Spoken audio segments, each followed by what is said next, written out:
प्रेम से बोलिए सूर्य देव भगवान की जय। ओम नमः शिवाय। हरे कृष्णा।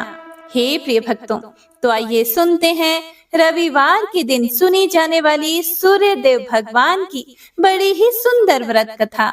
जय श्री गणेश। सबसे पहले सूर्य भगवान की कथा का रसपान करते हैं, उसके बाद आदित्य हृदय स्तोत्र का श्रवण करेंगे। एक बुढ़िया थी, उसका नियम था प्रति रविवार को सवेरे ही स्नान आदि करके घर को गोबर से लीप कर फिर भोजन तैयार करके भगवान को भोग लगाकर स्वयं भोजन करती थी। ऐसा व्रत करने से उसका घर अनेक प्रकार के धन धान्य से पूर्ण था। श्री हरि की कृपा से घर में किसी प्रकार का विघ्न या दुख नहीं था। सब प्रकार से घर में आनंद रहता था। इस तरह कुछ दिन बीत जाने पर उसकी एक पड़ोसन, जिसकी गऊ का गोबर वह बुढ़िया लाया करती थी, सोचने लगी कि यह वृद्धा हमेशा मेरी गऊ का गोबर ले जाती है, इसीलिए अपनी गऊ को घर के भीतर बांधने लग जाती है।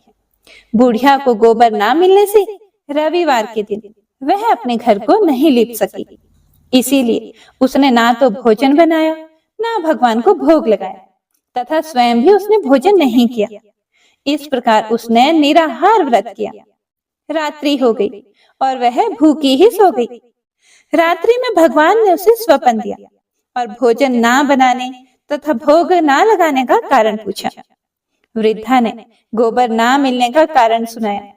तब भगवान ने कहा कि माता, हम तुमको ऐसी गऊ देते हैं जिससे सभी इच्छाएं पूर्ण होती हैं, क्योंकि तुम हमेशा रविवार को गऊ के गोबर से लीप कर भोजन बनाकर मेरा भोग लगाकर खुद भोजन करती हो।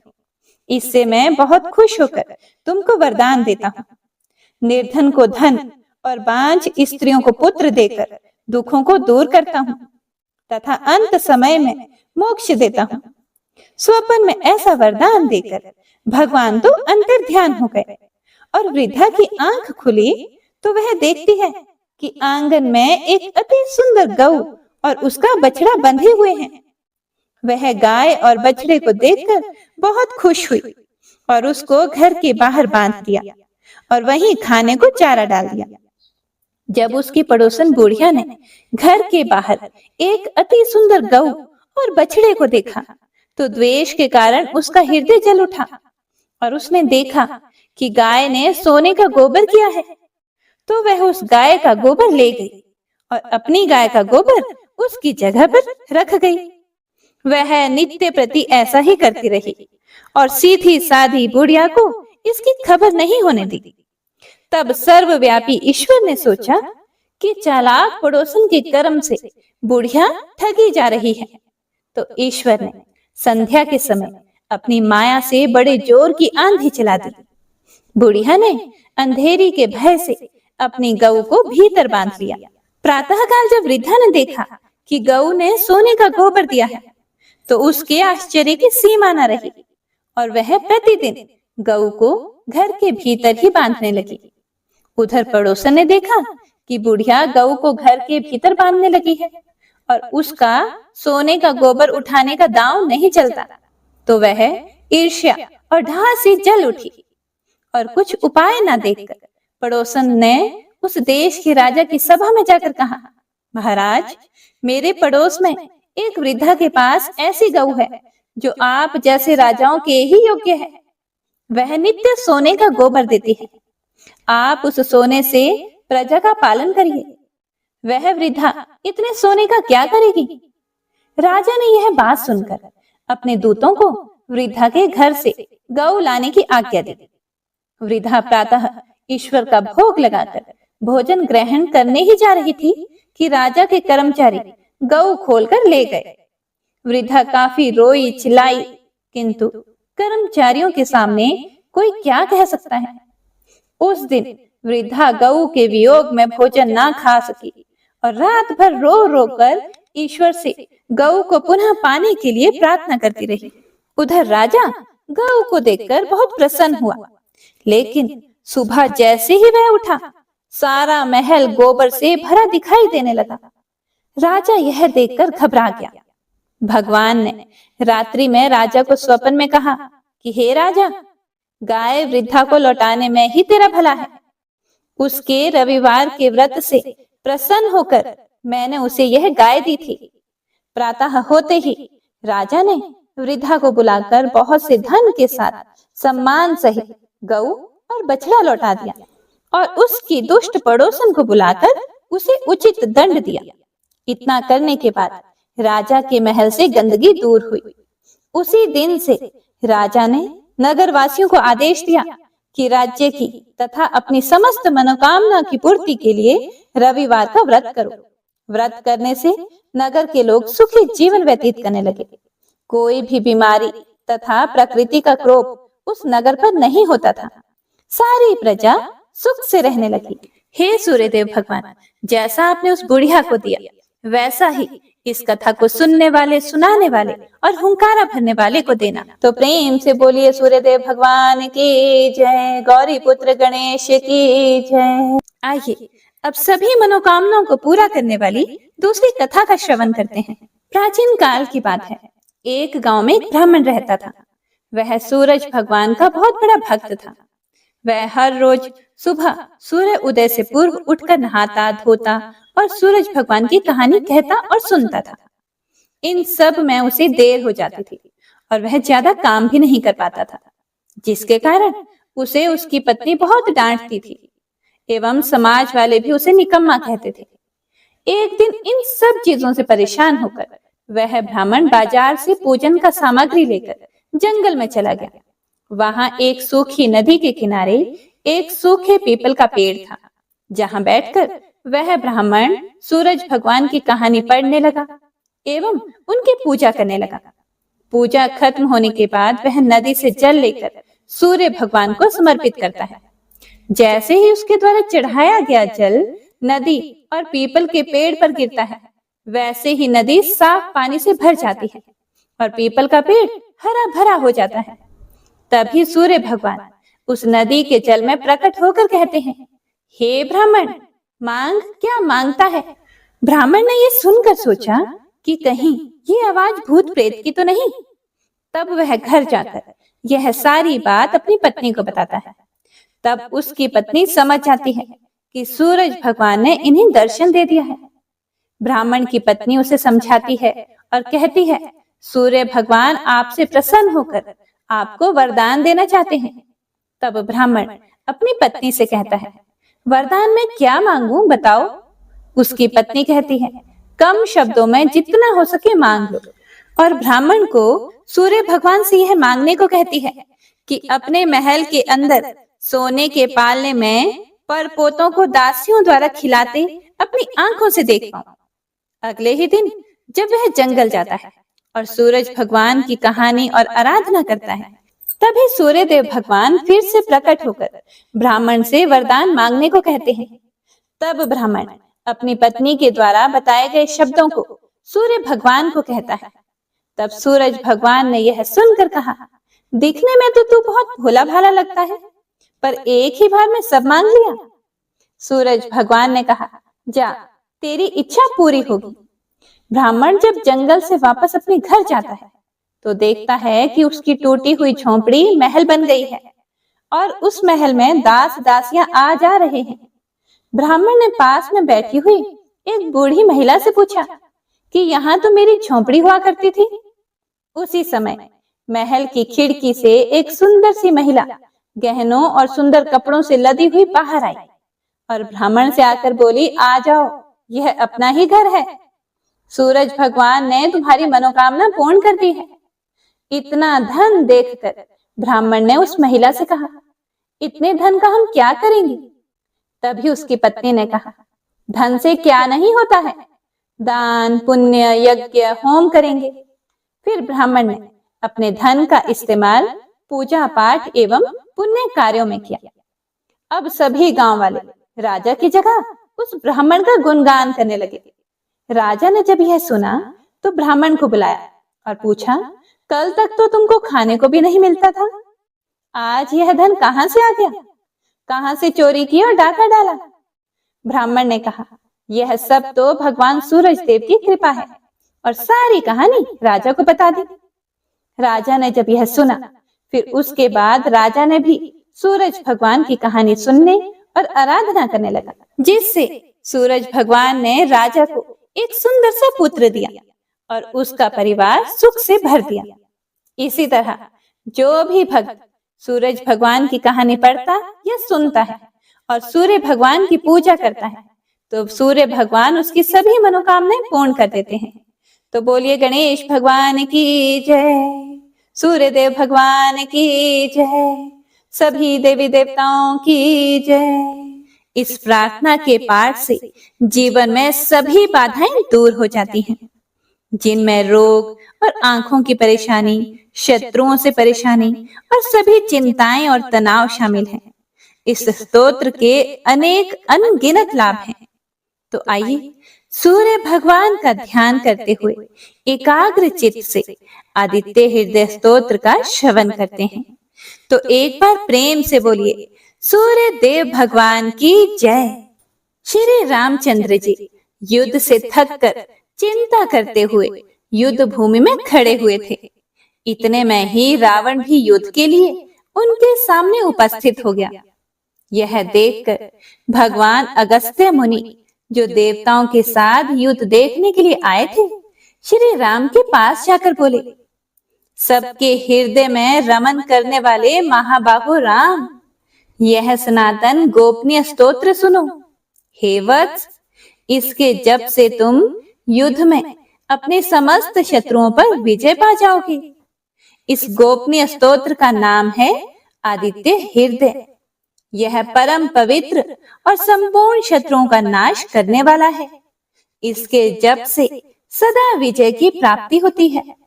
यह नित्य अक्षय और परम कल्याणमय स्तोत्र है। संपूर्ण मंगलों का भी मंगल है। इससे सब पापों का नाश हो जाता है। यह चिंता और शोक को मिटाने तथा आयु को बढ़ाने वाला उत्तम साधन है। भगवान सूर्य अपनी अनंत किरणों से सुशोभित हैं। वे नित्य उदय होने वाले देवता और असुरों से नमस्कृत विवस्वान नाम से प्रसिद्ध प्रभा का विस्तार करने वाले और संसार के स्वामी हैं। तुम इनका रश्मिमते नमः, संयुध्यन्ते नमः, देवासुर नमस्कृताय नमः, विवस्वते नमः, भास्कराय नमः, भुवनेश्वराय नमः, इन नाम मंत्रों के द्वारा पूजन करो। हे राम, संपूर्ण देवता इन्हीं के स्वरूप हैं। ये तेज की राशि तथा अपनी किरणों से जगत को सत्ता एवं सपूर्ति प्रदान करने वाले हैं। ये अपनी रश्मियों का प्रसार करके देवता और असुरों सहित समस्त लोकों का पालन करने वाले हैं। ये ही ब्रह्मा, विष्णु, शिव, स्कंद, प्रजापति, इंद्र, कुबेर, काल, यम, चंद्रमा, वरुण, पितर, वसु, साध्य, अश्विनी कुमार, मरुदगण, मनु, वायु, अग्नि, प्रजा, प्राण, ऋतुओं को प्रकट करने वाले तथा प्रकाश के पुंज हैं।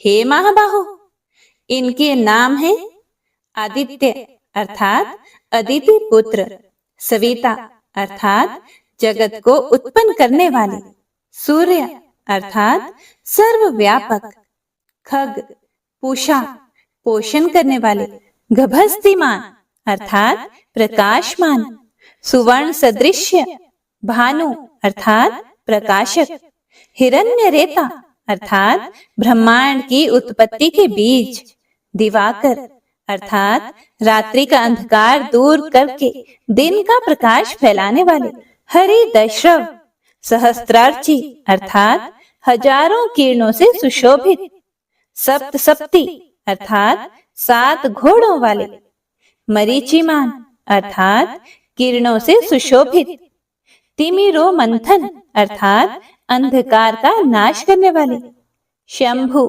त्वष्टा मार्तंडक अर्थात ब्रह्मांड को जीवन प्रदान करने वाले, अंशुमान हिरण्यगर्भ अर्थात ब्रह्मा, शिशिर अर्थात स्वभाव से ही सुख प्रदान करने वाले, तपन अर्थात गर्मी पैदा करने वाले, अहस्कर रवि अग्नि गर्भ अर्थात अग्नि को गर्भ में धारण करने वाले। अदिति पुत्र शंख। शिशिर नाशन अर्थात शीत का नाश करने वाले। व्योमनाथ अर्थात आकाश के स्वामी। तंभेति ऋग यजु और सामवेद के पारगामी। धन वृष्टि अपाम मित्र जल को उत्पन्न करने वाले। विंध्य विधि प्लवंगम अर्थात आकाश में तीव्र वेग से चलने वाले। आतपी मंडली मृत्यु पिंगल अर्थात भूरे रंग वाले। सर्वतापन अर्थात सबको ताप देने वाले। कवि विश्व महातेजस्वी रक्त। सर्वभवोद्भव अर्थात सबकी उत्पत्ति के कारण। नक्षत्र ग्रह और तारों के स्वामी। विश्व भावन अर्थात जगत की रक्षा करने वाले। तेजस्वियों में भी अति तेजस्वी और द्वादशात्मा है।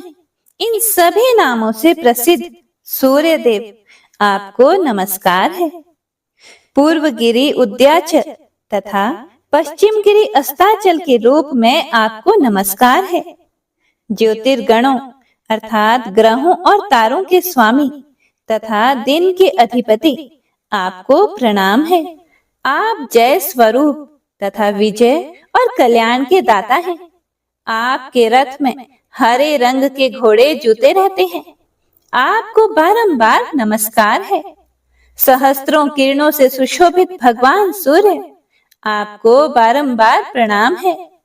आप अदिति के पुत्र होने के कारण आदित्य नाम से भी प्रसिद्ध हैं। आपको नमस्कार है। उग्र वीर और सारंग सूर्य देव को नमस्कार है। कमलों को विकसित करने वाले प्रचंड तेजधारी मार्तंड को प्रणाम है। आप ब्रह्मा शिव और विष्णु के भी स्वामी हैं।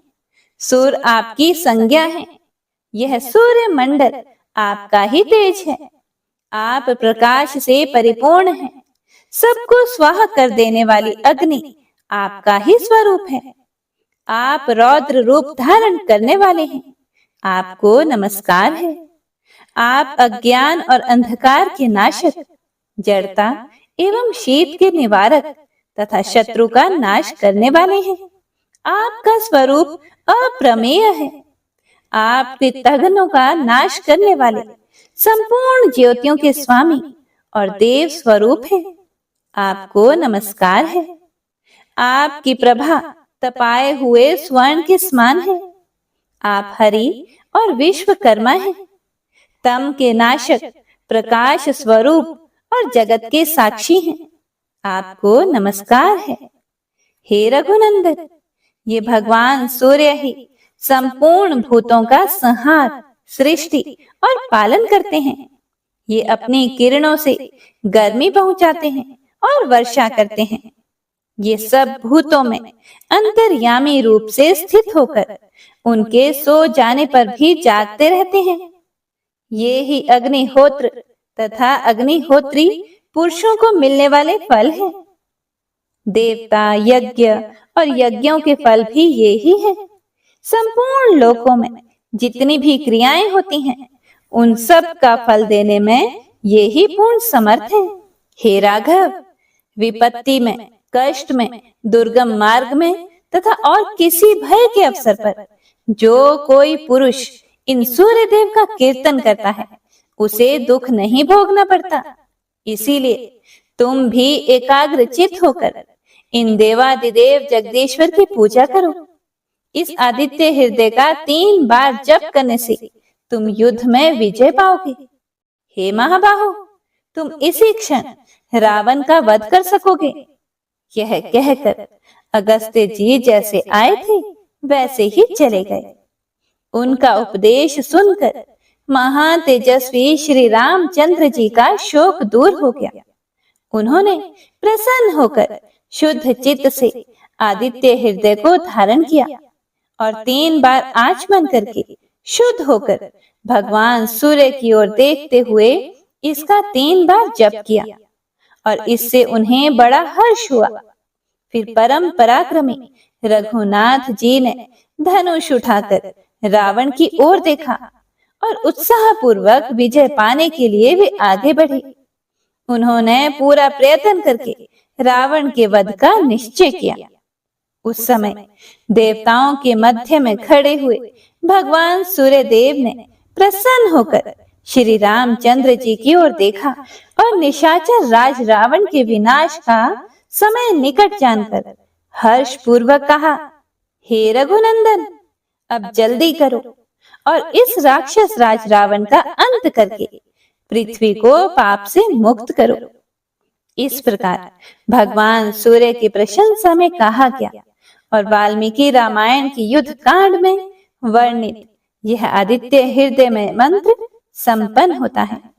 तो प्रेम से बोलिए श्री रामचंद्र भगवान की जय, सूर्य देव भगवान की जय। आइए अब जो गणेश जी की यह कहानी आपको सुनाने जा रही हूँ, इसे हर व्रत कथा में जरूर सुनना चाहिए।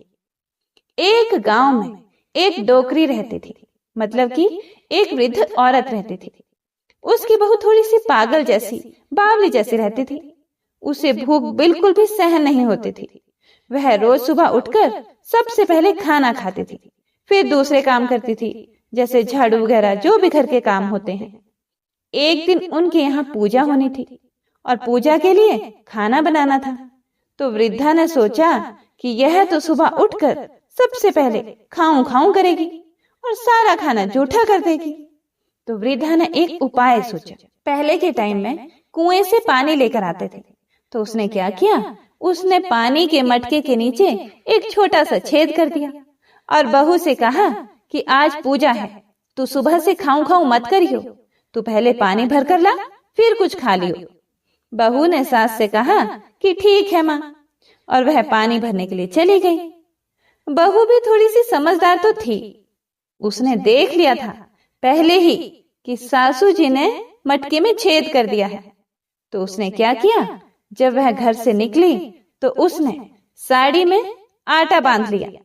बहू पानी भरने कुएं पर आई तो उसने वहां पर सबसे पहले अपनी साड़ी में बंधा हुआ आटा निकाला, फिर पनघट पर उसे गूंथ लिया और उसकी बाटियां बना ली। वहीं गांव में पास में ही कुआं था, वहीं पास में शमशान भी था। वहां एक मुर्दा जलाया जा रहा था, तो उसकी आंच में उसने वह बाटियां सेक ली। और पास में ही एक गणेश जी का मंदिर था।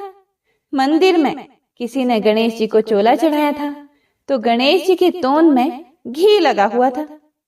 उसने उस घी से बाटियां चौपड़कर एक बाटी का भोग गणेश जी को लगाकर उसने वह बाटियां खा ली। उसके बाद उसने आराम से पानी भरा और फिर वह आराम से अपने घर चली गई। इधर गणेश जी ने क्रोधित होते हुए नाक पर उंगली चढ़ा ली। फिर उसके बाद कोई उधर से निकला तो उसने देखा कि गणेश जी ने नाक पर उंगली चढ़ा रखी है। तो उसने गांव में जाकर सबसे कह दिया कि गणेश जी ने नाक पर उंगली चढ़ा ली।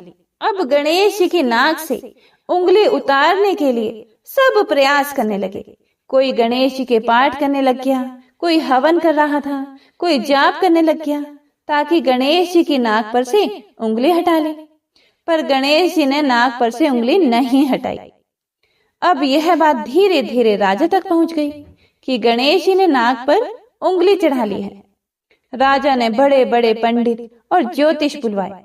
उन्होंने पंचांग देख लिए, सब कुछ कर लिया, पर वह भी गणेश जी की नाक से उंगली नहीं हटा पाए। अब राजा ने पूरे राज्य में मुनादी करवा दी कि जो भी गणेश जी की नाक पर से उंगली हटवाएगा उसे 5 गांव की जागीर दे दी जाएगी। अब राज्य में सभी लोग अपनी अपनी तरफ से प्रयास करने लग गए। गणेश जी ने फिर भी नाक से उंगली नहीं हटाई। सब थक हार गए। आखिर में डोकरी की बहू बोली कि माँ साहब, आप कहो तो मैं गणेश जी की नाक से उंगली हटा सकती हूँ। तो वृद्धा हंसने लगी कि बड़े बड़े पंडित और ज्योतिष गणेश जी की नाक से उंगली नहीं हटा पाए, तू हटा देगी? बावली, तू कैसे हटा देगी? तभी एक आदमी ने कहा कि एक बार इसे भी मौका दे दो, इसको भी प्रयास करने दो, इसको भी देखने दो, हो सकता है कि यह गणेश जी की नाक पर से उंगली हटा दे। फिर उन्होंने कह दिया कि चलो तू भी कर ले। एक बार कोशिश कर ले। बहू ने कहा, पर मेरी एक शर्त है कि मेरे घर से गणेश जी के मंदिर तक एक बड़ा पर्दा लगाया जाए। तो लोगों ने कहा ठीक है, और घर से मंदिर तक पर्दा लगवा दिया गया। तो उसके घर से लेकर मंदिर तक पर्दा लग गया। अब बहू ने क्या किया, जब वह घर से निकली तो उसने सबसे पहले अपने घाघरे में मतलब पेटीकोट में धोबना यानी कपड़े धोने का जो हथियार होता है, धोना, जिससे कपड़े कूटते हैं, छिपाकर मंदिर गई। मंदिर में ढोबना निकालकर गणेश जी से बोली, कारे कारे गणेशिया, आटो लाई म्हारे घर से, पनघट पर आटो ओसन के ऊनी की बाटियां बनाई, मरिया मुर्दा की आग से उन्हें सेकी, थारी तोंद में से जरा सो घी ले लियो तो तूने नाक पर उंगली चढ़ा ली। नाक पे से उंगली हटा रही हो कि नहीं, नहीं तो दूं एक धौनारी, अभी थारा टुकड़ा टुकड़ा हो जाएगा। बहू की बात सुनकर गणेश जी डर गए। उन्होंने सोचा कि ये तो बावली है, सही में मार देगी तो क्या करूंगा, इसका तो कोई भरोसा नहीं है, सच में ही मार देगी। और गणेश जी ने फट से नाक पर से उंगली हटा ली। अब तो पूरे गांव में डोकरी की बहू की जय जयकार होने लगी कि डोकरी की बहू ने गणेश जी के नाक से उंगली हटवा दी। राजा ने अपने आदेशानुसार 5 गांव जागीर में दिए। हे गणेश जी महाराज, जैसे उस डोकरी की बहू को दिया वैसे सबको देना। कथा को सुनने वाले, सुनाने वाले और हुंकारा भरने वाले सबको देना। कथा अधूरी हो तो पूरी करना, पूरी हो तो मान करना।